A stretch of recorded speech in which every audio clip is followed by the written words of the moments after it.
Welcome back to The Circle, the podcast where we go all in on men's work, embodiment practices, and personal growth from our queer perspective. If you're enjoying the show, please be sure to share your favorite episode, leave a review, and subscribe. And if you have a question about anything you've heard us talk about, please send us a message. We'd love to hear from you. And now on to today's show. Today, we're joined by queer therapist Tom Bruett. Tom is a founder of the Queer Relationship Institute and the author of the Go-To Relationship Guide for Gay Men. He spent years helping queer folks build stronger relationships, starting with the one they have with their own bodies.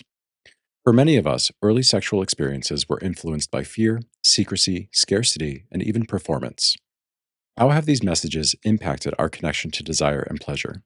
And what possibilities emerge when we bring awareness to these patterns and engage with our bodies more fully? Tom, are you ready to go all in? Ready. I'm ready. Let's do this. Tom, I'm so glad that you're here with us. Welcome to The Circle. Thank you. I'm really, really excited to have this conversation with you both. So, Tom, you're the founder of the Queer Relationship Institute, where you provide therapy for queer individuals and couples, as well as training for therapists working with queer relationships.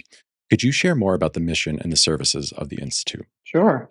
Yeah, I just actually, before this call, had my final group of training with a group of therapists. I train a group of therapists from around the world in this model of relationship therapy that I do. And it was our final session today, and it was full of lots of, so many emotions of people just having the ability to kind of be in a queer space. And especially when you're a healer, right? Like it's not always easy to find places for support.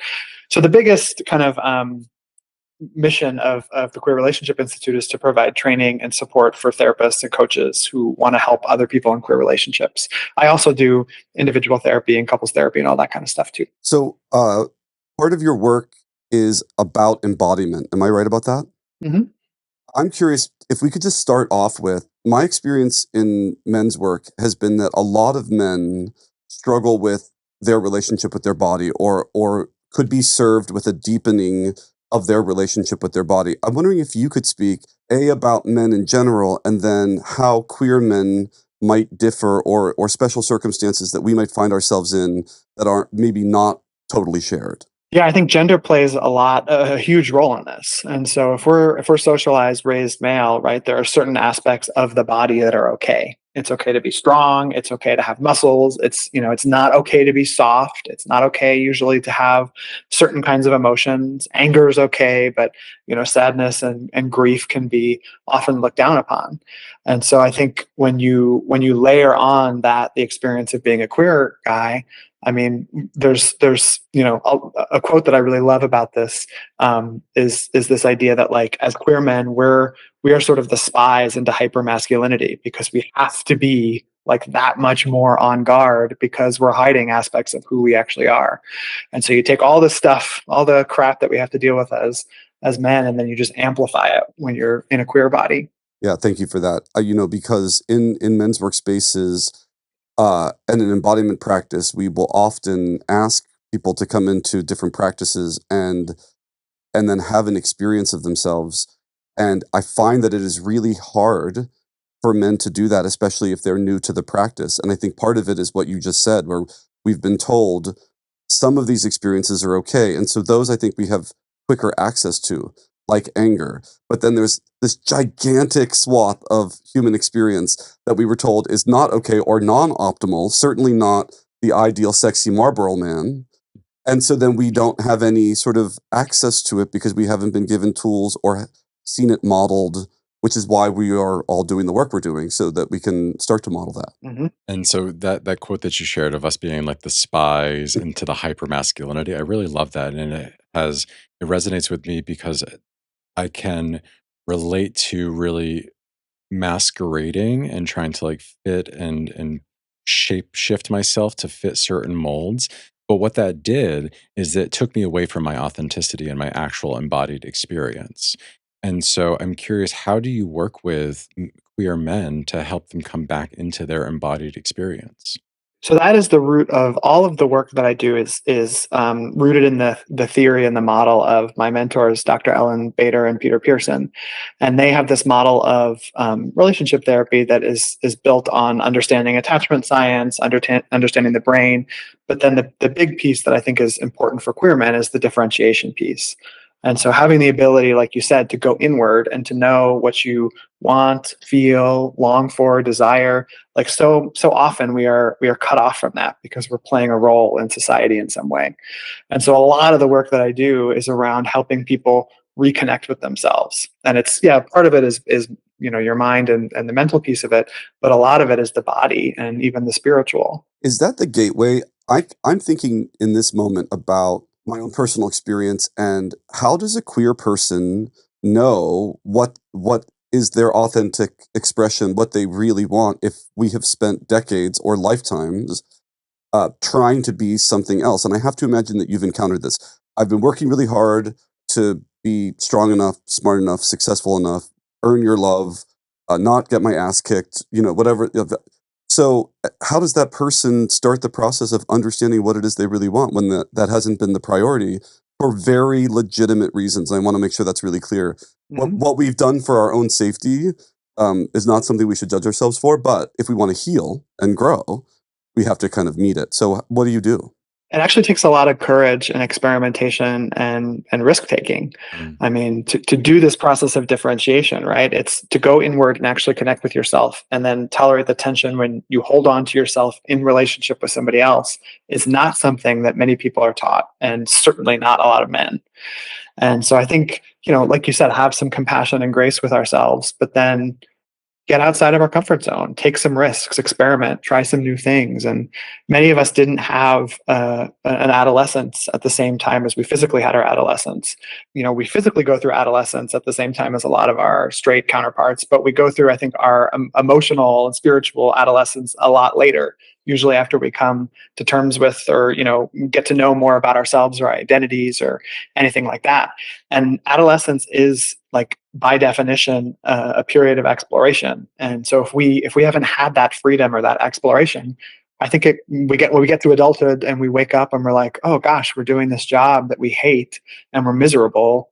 What are we going to do now? Mm. And so physical adolescence, emotional adolescence, what about sexual adolescence? The time that we get to experiment and explore that way, because I can just say from my personal experience, like, I as my peers in high school were starting to become sexually active, I was a closeted gay boy, very nervous about everything. So I did not have that experimentation until, a couple years into my college years there. And that, I think, definitely, and we know that, like, queer culture is not a monolith. There's as many queer stories out there as there are queer people out there, and so your story is going to be different than mine and different than yours, and et cetera. But yeah, there's not like a typical roadmap for a lot of us. And it depends on how old you are, when you came out, where you came out. Was your family accepting? Did you have windows and mirrors into other gay male experiences or queer male experiences? I mean, for me, I had a sexual adolescence super early, but I don't necessarily think that it was embodied. It certainly wasn't embodied. It was physical, but not embodied. I'm really glad that you just said that because I'd love for us to talk a little bit about that distinction. I know that our queer community, or the gay male community in particular, can be very focused on physicality, on our bodies and how they look, and very focused on sex, oftentimes as a form of validation. How would you talk about that in contrast to what it means to be embodied? About the body versus embodied, and how do you see that? If we think about embodied as kind of combining your mind, your body, and also your spirit or your soul or whatever version of that you want to connect with, I think it's about, like, actually being fully present. And so many of us, I mean, this is certainly my experience. This is a personal journey that I am still on. Mm. Do I always have embodied sex? No. I mean, there's certainly times where I use sex as a way to relieve stress or whatever, right? And that's not bad. I don't want to, like, pathologize any type of sex. But are we also able to have the ability to actually have fully embodied sex? And I think that that's something a lot of people in our community are longing for. Longing for, yes, but how would somebody even know what the difference is? If I've spent my entire adolescence and then into adulthood just with physical sex, I don't know what embodied sex is. I don't even know if there's another way to have sex. So, like, I actually don't think that outside of the yogic, shamanic, and embodiment world that I've ever even heard that term. So if we're thinking about our queer community and how we try to bring it to them, Like, how do we bring it when I don't think it's a part, but it certainly hasn't been a part of the conversation that I've overheard. And I guess I overlap in a lot of that community. I've done a lot of psychedelic work and a lot of men's work personally, and it's been super important and influential in my life. So there's a lot of people in that community where that's true. I think um, sometimes people will get into it through tantra, or there are some aspects of like where there is overlap between I think the queer male community and this kind of embodied life. But I think it is not pervasive, and it's not what we see in pornography. It is not what we're even in romantic comedies, right? The queer romantic comedies that are out there, that's not usually the kind of sex that's depicted. And so I think people usually are starting to long for it when they're having sex that ends up feeling unfulfilled, that they end up feeling unfulfilled, or they have a sexual experience and they feel shame or regret or remorse afterwards, or there's some kind of negative experience connected with sex. And then people start maybe opening up their eyes a little bit and saying, I want something different here. Yeah, I've heard and have experienced in my past the feeling where you're wanting the experience to be something, but as it's happening, not that it's necessarily bad, but it's you're like, oh, it's just not satisfying in the same way. I imagine that is sort of a flag that would draw someone's attention to maybe I'm wanting something else here. Or if you have to always use substances with sex. I mean, that's a huge one in our community, right? And whether it's alcohol, which is the most pervasive, or it's meth on the other end of the spectrum, or poppers, or whatever it is, like if you're having to sort of check out of your body in some way to actually be physically connected to somebody else, again, I'm not saying that's bad or undesirable for some people, but are there other options? Are there other ways you can be in your body? Right. And I think the key word here, again, it's not moralistic judgment. It's, does it feel fulfilling? Mhm. Are you leaving that experience fulfilled or unfulfilled? And how does that feel in the body? Because like we aren't going to seek out solutions for things if we don't see them as problems, and we don't identify if it could even be a problem worth finding a solution for. So in this case, using physical sex and noticing the sensations that arise after that. If I'm going in and I'm just like I'm blissed out on something, in my case, I drank heavily for many, many years, and I was only intimate when drinking. I wouldn't have been able to even realize whether I was fulfilled or not after a sexual encounter. I was just like, I'm just in my own little land, right? And then like getting sober and being able to start being in those experiences a little bit more, I was able to really start to gauge how I was feeling before and after, different experiences. Thank you for sharing that. Can I ask you a question about that? Yes, please. A lot of because this is a common experience for a lot of people when they get sober, is that the idea of sober sex and the process of sober sex takes a lot of time. Like it's not an easy thing.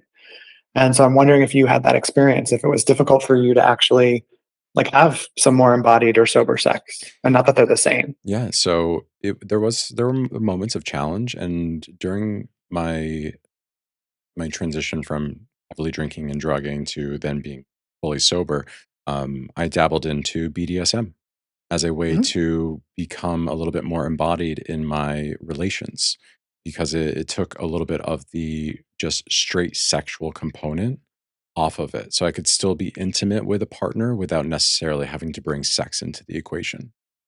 And so that was a nice like bridge for me to be like, oh well, I can be intimate with somebody and I can start to reveal, parts of my mental self and also physical self, and we're playing with rope, right? And we can like baby step into, maybe the underwear comes off at some point. I love that you're bringing that up because I think kink and BDSM is an incredibly vulnerable experience and exchange if you're doing it in a connected, authentic way. And it doesn't have to involve sex.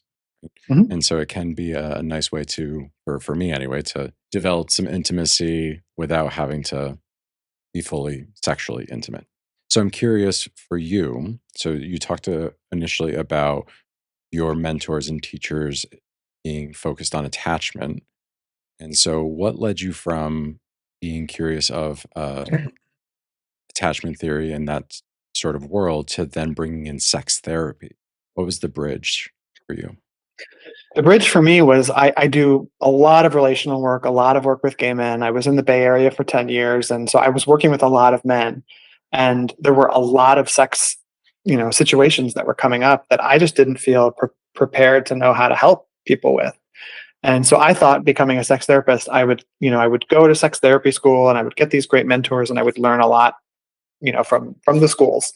And what I found was a similar situation that I found throughout my professional career is that there are not usually enough queer resources in spaces like that. Like we end up having to continue to find our what works for us. And so even in the sex therapy training program, I was always like, okay, but how does this apply to queer people? How does this apply to gay men? Like, why are you pathologizing that thing? And the sex therapy community is pretty open minded in general, but there's just not that many resources out there for us. Could we get specific on some of those? You said you were in the Bay Area and there were clients bringing you certain specific things. Can we talk about some of those typical Sure. things or some of the more common things that were being brought to you that then you then sought education for that you could then go back to them with a little bit more knowledge? I mean, the trickiest one I think for a lot of folks is desire differences or desire discrepancy. So you're in a relationship with somebody, and in a relationship, there is inherently a lower desire partner and a higher desire partner. One is not good, one is not bad, but they always exist because people are not ever, fully 100% aligned on that. That can be really tricky when you're working with couples because it's really hard to not like blame one person or get into like accusations or demand sex or anything like that. And so that was one area where I was just like I felt like I didn't have the skills with gay men to help them through this issue.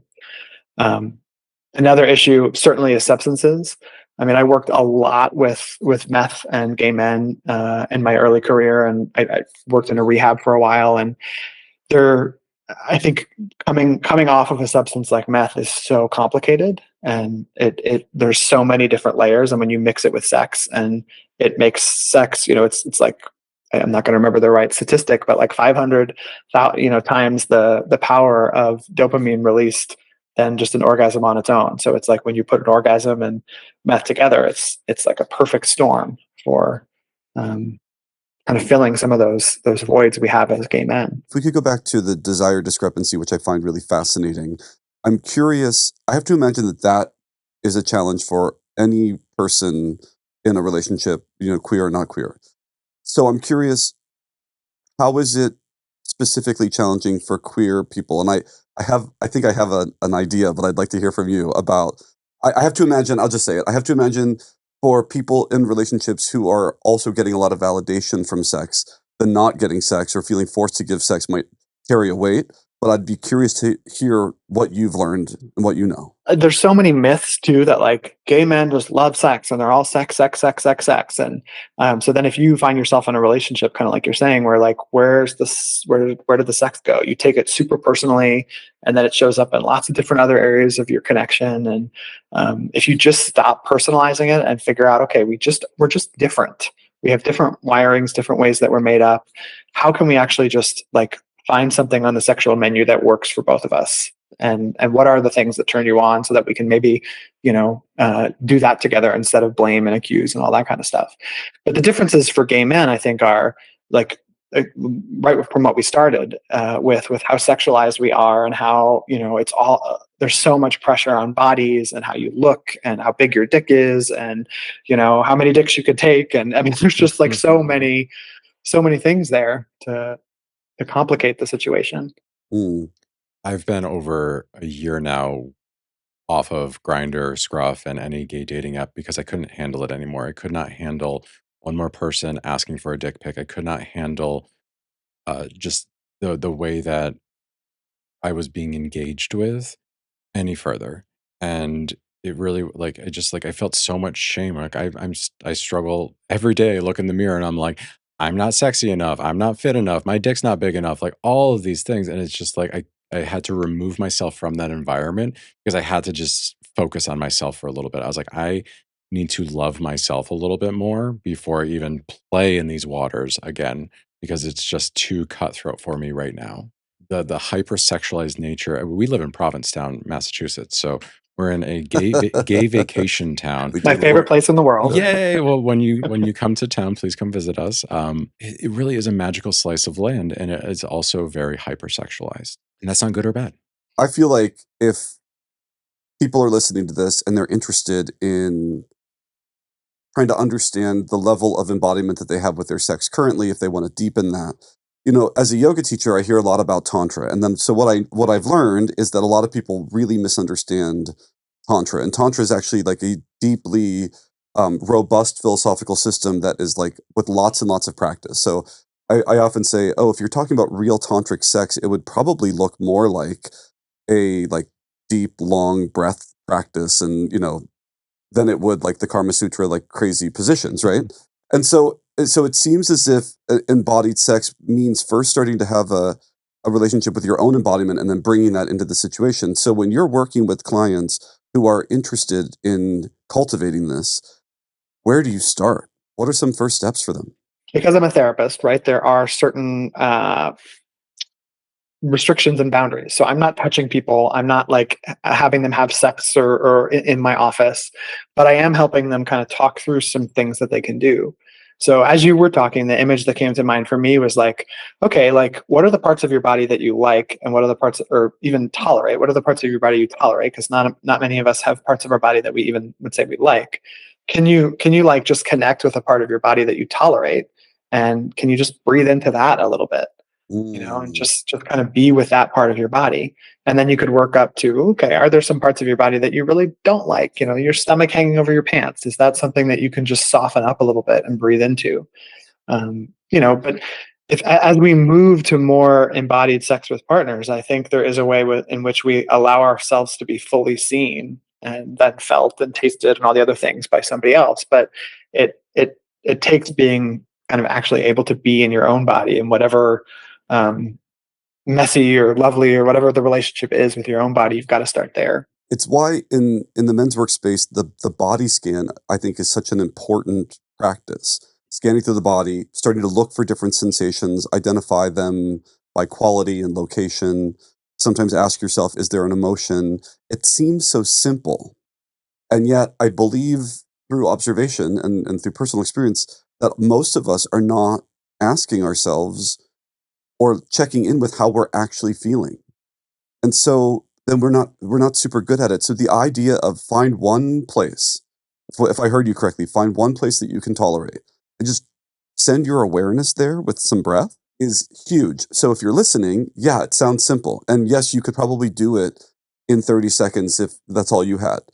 But it is super impactful in my experience. And it sounds like you agree. And so and then the more you do it, the greater the access we'll have to the plethora of experiences that we can have simultaneously. Mm-hmm. I mean, I feel really fortunate because so much of my work, I was a dancer. Lots of we have to drink now. There's a loving drinking game, whatever beverage you want. It could be chamomile tea or whatever you want to be drinking. But anytime Tim references that he was a professional dancer, Well, yeah, I Mhm. didn't use the word professional on purpose, but because I did train with my body that way, and then with yoga, I had a luxury of being in conversation with my physical body and with other people's physical bodies. I think exponentially more than most people.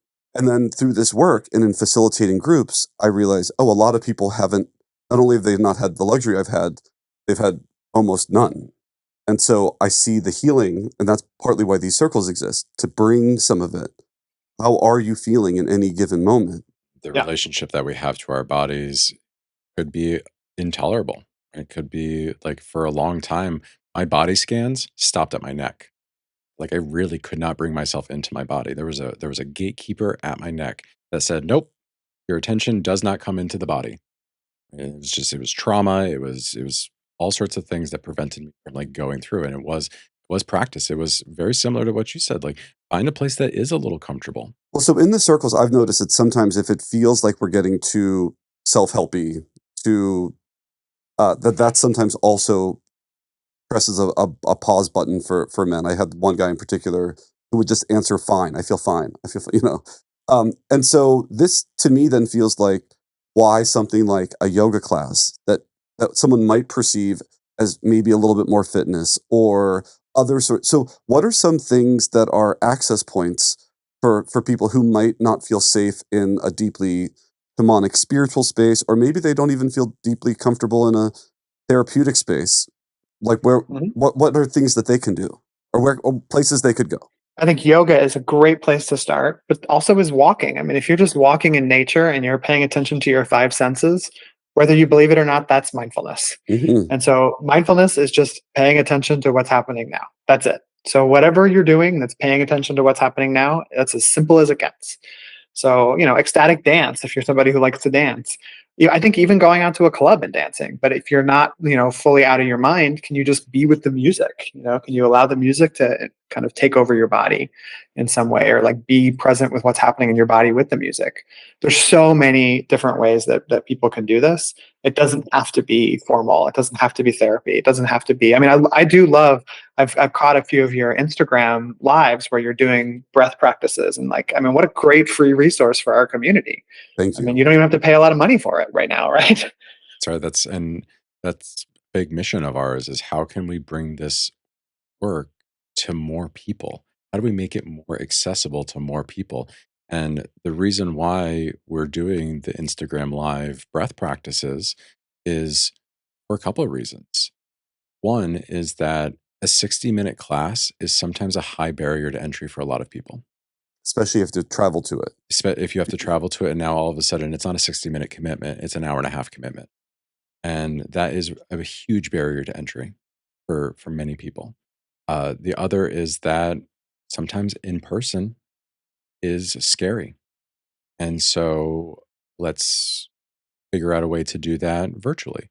And then the other is that the kind of impromptu nature of a live versus something on demand and invite people into, oh, well, happening now, like, what's my excuse? Like, let me just try it. So I just love what you're saying. I mean, my philosophy really is just it's an experiment. Just try a little experiment. Doesn't mean you're committing to this for the rest of your life. But if you're breathing into your big toe or you're doing an Instagram live, just try it.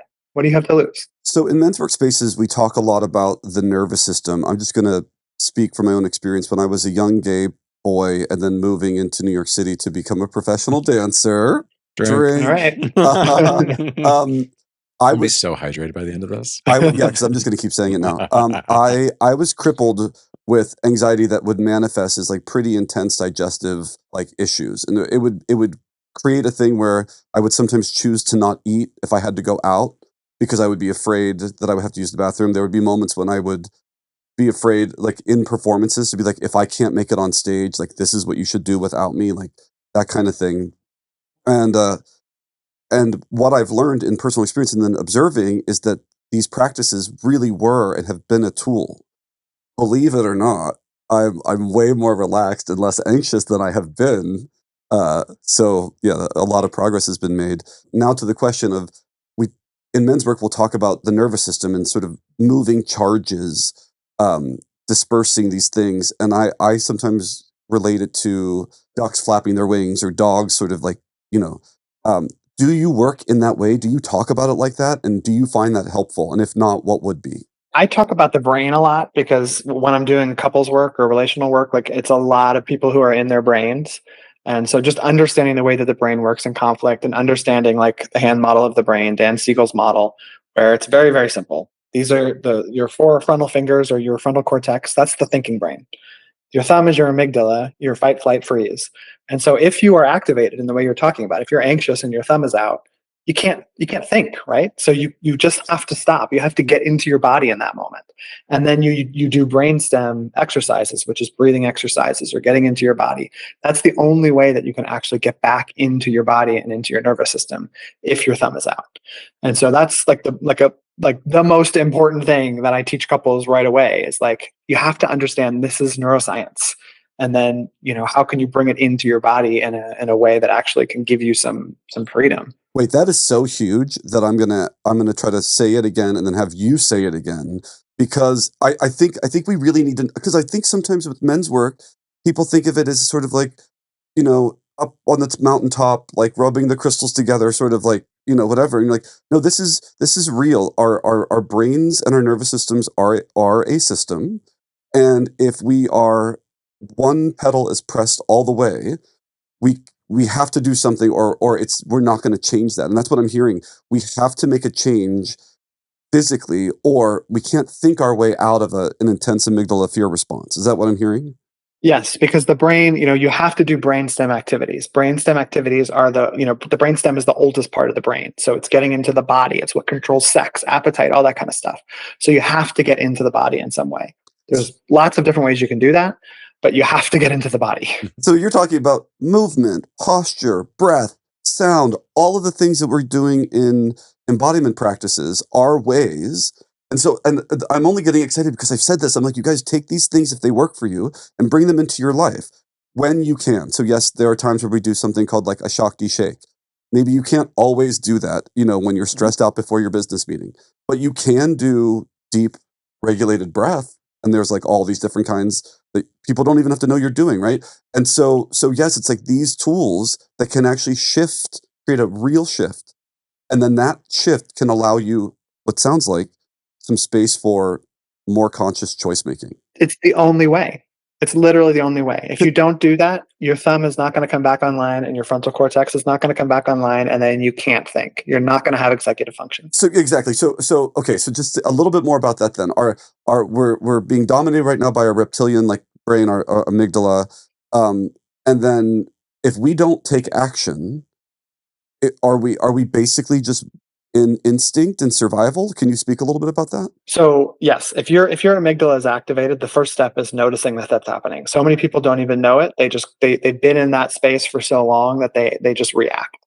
So there's another Dan Siegel concept called the window of tolerance. So the window of tolerance is when your brain is all online, everything's working smoothly, you can think, you can make really good, decisions, all that kind of stuff. So you're calm, that's all happening. You can either go into one of two states there when your thumb comes out. Hyperarousal, that's where like things feel like too much. You get angry, rageful, like anxious, all that kind of stuff. Addiction happens there. Or you go to hypoarousal. That's when you start to shut down, you numb out, and so you have to kind of realize what's happening. And so you have to know when you go into hypoarousal, what are the things that happen for you? And when you go into hyperarousal, what are the things that happen for you? And then you have all these tools that you guys are describing that you can do in those moments to get back into the body. So hyperarousal, I have to assume then, is I'm shouting, I'm sending impulsive texts, I'm being confrontational. Hypoarousal might be I'm withdrawing, I'm like looking to numb. Or is this generally? And so That's exactly right. That's what people would be looking for then. Oh, so every time you start numbing yourself with fill in the blank, that might be a sign that you're not in executive function. And then that's a great time to do some breath work or to stretch or do some yoga or whatever, right? There's so many options, but you've got to have those tools in your toolbox. So when I'm working with people, that's like one of the first things that I help people figure out.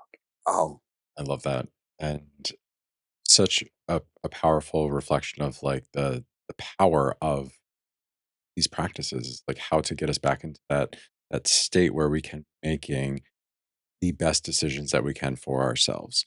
And so I'm curious, bringing it back to partnership and bringing it back to sex, if somebody's starting to experience hyper or hypo arousal in those states, how can we work with our partners? This is going to bring me to the topic of consent, which I feel like in our community is not always fully understood. And so Betty Martin, who's a researcher, has done so much great work on this, and she has something called the wheel of consent. And so if you're trying to do something, right, if like, say I am realizing I'm in hypoarousal and I want something from my partner, like, can I ask for it? Can I say, will you do this thing? And then is your partner going to say, yes, I will, or no, I won't? Or if I want to hug you, may I hug you? Yes, you may, or no, you won't. So often in our spaces, we just sort of go to it, right? We go to physical touch. And then especially if you had some sort of trauma in your life, that can be even more traumatizing. And so I think in our partnerships, there's got to be like a foundation of consent and a communication, a way to talk about this stuff. And in those cases where we're in an intimate relationship with somebody and we are working through, and maybe I'm a client of yours and I am trying to do my own practices, right? I've noticed that, oh, my thumb is out and I've now coming back to myself. Like, how could I be working with my partner through that as well? Right? If we're in a physical moment and my thumb comes out and I'm saying, oh, I'm trying to work with myself, like, how can my partner also work with? That's why because by definition, right, if your executive function is offline, you're not going to be able to speak as eloquently as you just did there. So sometimes I say, just do this, just do the thumbs Yes. out motion. That's enough to say I need a break, Yeah, right? I love it. And then do some practices and then come back after you've had an opportunity to get back into your body. But when there is such a pressure on the physicality of sex to be performative, to be it has to look this exact way. Like I have to be erect the entire time and I can't take breaks and I have to get to the finish line. And if I don't, then I'm not a man, right? If I don't, then I'm a failure at sex. And just the courage to say, okay, we're in the middle of something and thumbs out. I need to take a pause. And what's going to happen? I'm going to lose my erection. You might lose your erection. Whatever we were doing might have to come to a, a standstill. It doesn't mean that it's over. It doesn't mean that we failed. It means that we have an opportunity here to demonstrate a different type of intimacy. And then if things are like picking back up, we can get right back. We can get right back on the train.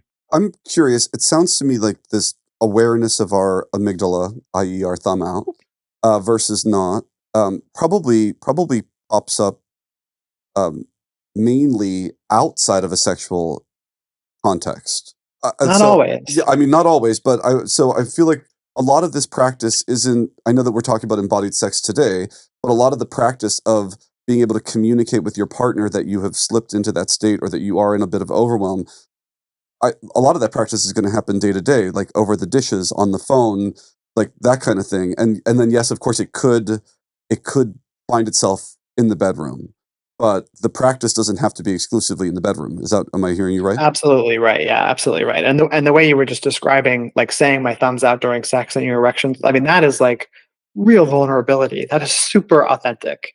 And I mean, I certainly crave to have that in my partnerships, and I think a lot of people do. That to me feels like an advanced. The ability to get there doesn't feel like the kind of thing that you can do immediately. It feels like the awareness that you would have to build over time, practicing, looking, curiosity, insight, caring. Yeah, the first step is just noticing that your thumb is going out. Getting to know your nervous system a little bit better, and then doing some practices. Like you can practice. Well, even it's better to practice when your thumb is not out. Sure. And then I have to, since we're talking about embodiment, I have to imagine then going back to that awareness of what we're feeling is one major tool of knowing if our thumb is out, right? So for me, I blush. I can feel the heat when I'm starting to get upset, which is frustrating because I feel betrayed by it. I can't really hide it. But it's a physical sensation that I have that lets me know I'm feeling upset, I'm feeling unsafe, whatever the thing is. If a person isn't yet connected to those things, then going into their body can help them understand. I'm feeling warm. I'm feeling tired. I'm feeling foggy. Right. All of these, which could be sensations, many of which wouldn't be just sort of head energy experiences. 100%. And so whether you're somebody, because some people are more cognitive, right? They'll go right to the thought. Some people are more body sensation.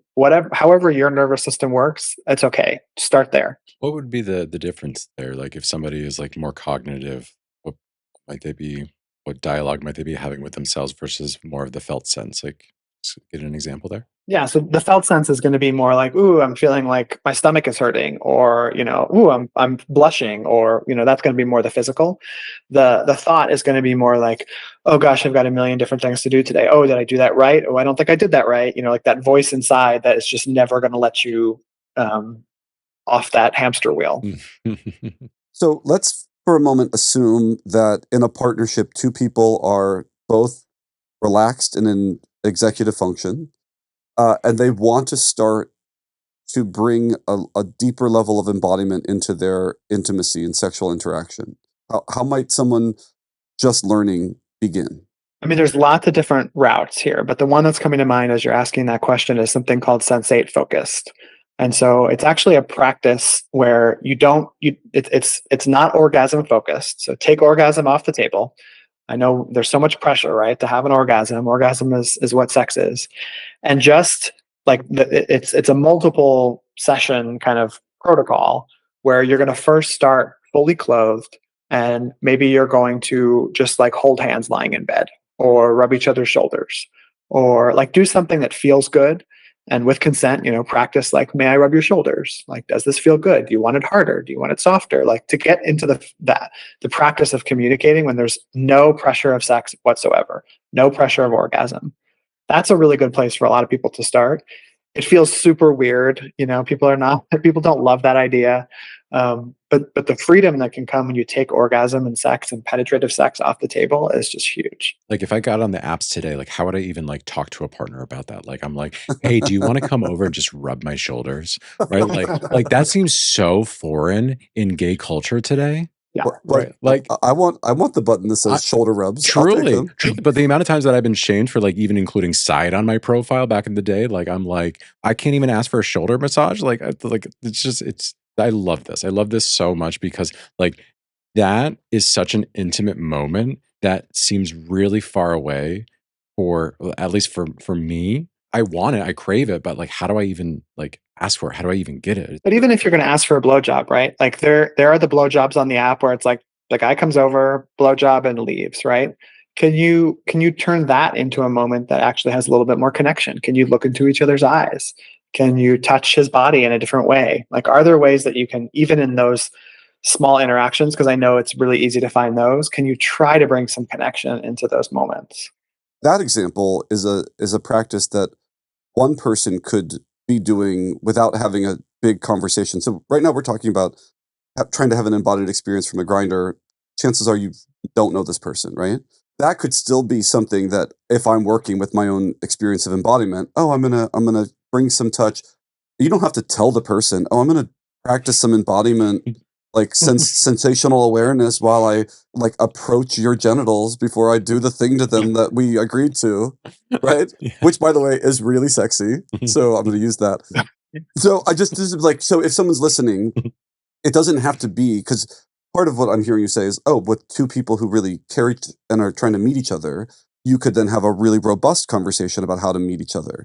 But if in this example, you're like, I can just try touching you differently and seeing how that feels and seeing how you react. I mean, this is all assuming that like everyone is consenting, but Mhm. So it is a personal practice. A personal practice. I mean, just pay attention to the five senses, right? I mean, sex is a very sensual experience. When you're doing that blowjob, what does it smell like? What does it taste like? What does it feel like? Is there heat in your body? Like, without even the other person so much weighing into it, you can try to make it more embodied for yourself. Is that like going to be the be all end all most fulfilling thing for most people? Probably not, right? But it's a step. And so I think this can just feel so overwhelming. And then people can go into that collapsed state of like, well, the whole gay community is fucked and everybody just is transactional. And I don't think that's a super healthy or helpful spot either, because then you're just in the hopelessness. And so we've got to like find a way to like take small steps out of it. And it is, I wish I could say it's going to be easy, but it's going to take all of us like bringing a little bit more awareness to the table. Do you have a theory on if we should and how we could de-emphasize the orgasm in gay male sex or queer sex? Because to be clear, I love having orgasms, but I hear you when you said earlier there can be a freedom in, but it isn't a requirement for this to have been worthwhile. There's so many couples who come in, and so we just have to be honest about facts, right? So 30% of the time at 30, you're going to have erectile disappointments. 40% of the time at 40, 50% of the time at 50. And so if we call them disappointments and we just make them a part of growing older, the privilege of growing older, like it's going to happen. And so can you go into an experience, and so often partners will take it personally, like, oh, he didn't come, and so that means that he's not into me. Like, whoa, let's like detangle that logic there for a moment, right? Like, he didn't come maybe because he didn't want to come. So one of the principles is really you're in charge of your own orgasm. And so if you want to come, you're in charge of that. If you don't want to come, that's okay, right? And so you just getting a place of getting to a place of differentiation around, my partner is going to tell me what he needs to feel pleasure. I'm going to be responsible for my pleasure, and we can communicate that about and negotiate about that. But like, I'm not taking on his orgasm. There was this article that I read about human physiology and our sexual desire matched with our intimate connection, and often as we deepen intimately with someone, the shifting in our sexual desire. Is there truth to that? And is there anything worth talking about there so that we understand? Because I think one experience that I've had is I start to deepen my connection with someone and then feel jealousy when this new stranger is able to elicit a response that I seem to not be able to anymore, or not as consistently, or My thoughts would be that it's so individual that, like, for some people, the closer that they get to somebody, the more erotically turned on they are, and that for some people, the closer they get to somebody, the less erotically turned on they are. So I think it's really about, like, the individual getting to know your nervous system. Whatever it is, it's natural, it's okay, but just know yourself and don't try to compare yourself to your partner or partners. so if you're in a relationship where one person is deepening their sexual connection because of that emotional connection, and the other one is pulling away, or not pulling away, but they're having a different experience, how do you help them meet each other? This would be like the way we're talking about it now, like more the classically, if we think about it from like an attachment science perspective, the more anxious person and the more avoidant person. And so it's tricky. And that's where you can, I mean, that's the desire differences and why it can take, sometimes months and months in couples therapy and sex therapy to work through this. Cause you got to get to what's at the root of this. And then for some people, like, again, owning your own pleasure, what turns you on, what are breaks, there's a model in sex therapy called that you compare sex to a car. And so we all have accelerators and brakes. Accelerators are things you turn on that turn you on. Brakes are things that turn you off. Just like a car, if a brake is pressed down, doesn't matter how hard you press on the accelerator, you're not going anywhere. Mm. And so getting to know what your turn ons and turn offs are, that way you can tell your partner, right? Like, oh, when you like nibble my ear, that's going to probably push the accelerator a little bit. And so if you're feeling avoidant, I can push the accelerator and maybe that will bring us into a more connected experience. Maybe it won't. And some of your advice earlier, try. Try. If you're both consenting and you're willing to, like, meet each other in these ways, try. Yeah, it can feel a little scary, it can feel a little risky, but like, what's the worst that happens? You lose your erection and then you start over. Just saying that, I'm like, oh, that's terrifying. But then I'm like, okay, like, it's not the end of the world. It's okay. Yeah, it's going to happen to all of us. Like, just taking the pressure off of it, because pressure, the more with erectile disappointments, like the more pressure you put on it, the worse it gets. And so it's just like you got to just get to a place of getting to more embodiment. And I think embodiment practices can be really good for any kind of, whether it's premature ejaculation or erectile disappointments. Being more in your body is going to help. Yeah, I think embodiment practice and just broadening our understanding of our capacity to feel different sensation is really powerful, because there are so many things that can be pleasurable. And I think that we often kind of ignore those. And we go to the menu, like we go right to the entree, and we've kind of skipped all the appetizers, and that's as far as that metaphor can go. But you get it. So in embodiment, we're like, oh, I can feel a tingling here and an achiness there simultaneously. I can feel a coolness and a warmth. Like, you start to, you're like, oh, well, then maybe I can enjoy a lingering touch that isn't fucking. Mm-hmm. The intimacy of a back rub, the sensation of a back rub can sometimes be. We actually had we have a guest that came on who was at a radical fairy gathering and was participating in sex magic. His partner is a sex Mm. magic facilitator. And there wasn't a whole lot of penetrative or oral sex happening during this whole practice. And he said that in his years of living, and he, came to Provincetown, still lives in Provincetown during the 70s and 80s. So he's seen a lot of different things and he's experienced a lot of different things. The most intimate act of sex that he's ever had was simply holding somebody's hand Mm. during this circle. Mm. And it was such a profound moment. Like, oh, wow, you deeply connected with somebody in a way that most of us wouldn't consider as a sexual act. But in that circumstance, it was for him. And I was like, that was really, really beautiful. I'm getting emotional just hearing you talk about that. I think it's Mm, so beautiful. really. And like, I think what I'm hearing in this conversation is the allowance to try different things, to experiment with different things, to be in control of my own pleasure and responsible for my own pleasure and not that of my partner's, and really being invested in my partner's pleasure, but not owning it or trying to take responsibility for it.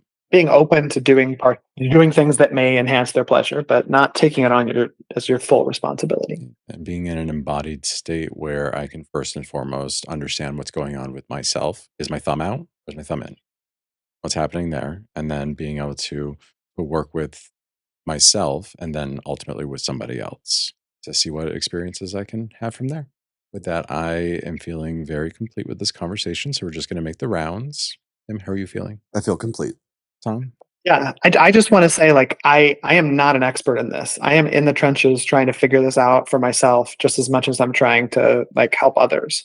And so I just want to be very clear. I have not fully figured this out. It's still an exploration process for myself. And I hope that it's an exploration process for the rest of my life, that I'm continuing to figure out, what is more pleasurable? How can I be more embodied? What kind of sex do I want to have? Like, I think these are, they're certainly important things for me to think about for the rest of my life. Thank you for saying that. It draws back on what you were saying earlier when you're going to school and a lack of queer resources in your continuing education.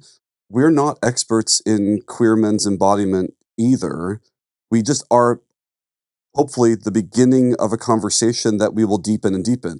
And so I love owning that because I'm willing to go back and correct anything that I got wrong. I would also love for you to come back in a year, see what, you know what I mean? Like, what did we learn in the year? Because it isn't about getting it right perfectly, I think. It's about doing our best to shine a light of awareness and move in the right direction of growth and progress. And that's really the mission. So thank you for saying it, because we're allowed to continue to evolve. And if we don't do it, who's going to? So yes, we are not held to the standard of perfection. And we're doing the best we can. That's right. Yeah, so we'll come back in a year. Let's keep talking. Yeah. You got it. And I love let's be brave explorers together. Right? Like, keep exploring your journey. I'm going to keep exploring mine. Tim, will you keep exploring yours? I'm committed to eye contact and sensual touching with every grinder blowjob. Wait. Actually, I do want to go back to that, because when you were describing that experience, I was like, I think I know the title of this episode. I think it's going to be like meditating while blowing, right? Because like your definition of mindfulness or meditation was like, are you connected to your senses? So what's a mindful blowjob look like? I love it. I'm into it. And it'll be research, and we'll bring back what we've learned, and then we'll go to the next level. In the spirit of research, it is fun. I'm re-downloading Grindr right after this. Just kidding. My mental health. Just go to the dick doc. You'll be fine. My mental health still can't handle it. It's fine. All right. With that, now I'm feeling complete. As am I. Tom? Me too. Well, Tim, will you take us out, please? Well, let's close our eyes or lower our gaze and take a deep inhale through the nose. Gentle exhale through the mouth. And it is with deep appreciation and gratitude for any insights, awarenesses, or understandings that we gained in this sacred shared space that we now release the archetypes and the spirits that we called in. And with these words, our container is open but not broken. Aho.